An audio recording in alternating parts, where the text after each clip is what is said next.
One of my questions while you were talking was, how is he being aware, like your environment is very impactful. So if you're surrounded by people who are not supportive and don't have the same dreams that you do, it's extremely difficult to be something else. Sometimes you have to leave these people behind, right? When you elevate to a different level, it's hard, right? Like people will judge you. Oh, all of a sudden you're an athlete, right? All of a sudden you're running all day long. And what about us? Why don't you watch a movie with us? Why don't you come on? And we used to do these things now and you're deciding to do something else. How dare you?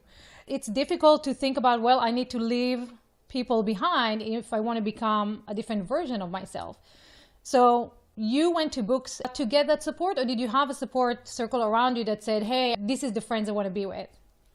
So that's a great point you make. And this is going to sound harsh, but pain likes pain, and people like to surround themselves with people like them.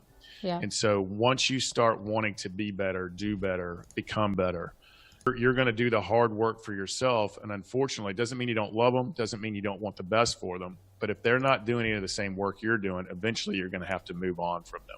Again, doesn't mean you love them. And lazy likes lazy, apathy likes lazy, entitlement likes entitlement. So unfortunately, yes. And I still do it to this day. I have what I call an inner circle and friendship purge about once a year. And I know that sounds harsh, but I have to ask myself, and I have this saying, is a friendship a hell yes or a no? And I actually apply that to my family as well. And if it's not an immediate hits your heart hell yes, then chances are there's something in you that doesn't resonate with you, or you're just going in a different direction, or you don't have the same value systems.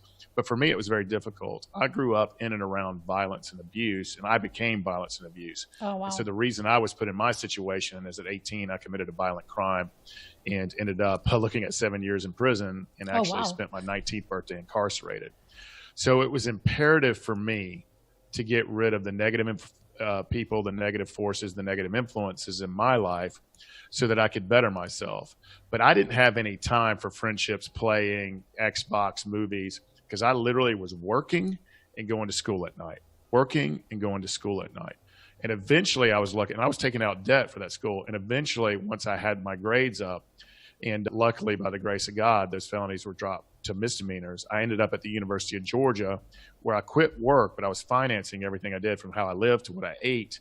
But I plugged so deep into school and extracurriculars and honor societies and business fraternities, just because I knew I didn't want to be poor like that anymore. And B, I didn't ever want to go back to that jail cell. So what's amazing is you start doing the work. It wasn't until later in life that I actually started doing the deep work, the internal work of self-confidence, self-love, self-respect, mastering your mindset. That's the stuff we talk about in my book, Legendary. But during that time, it was just about survival. It was just about being a little bit better than I was yesterday. And it was literally about putting food on my plate and doing the best I could to support myself. And I'm proud to say I was the first person ever in my family to graduate college. Wow, that is amazing. Congratulations.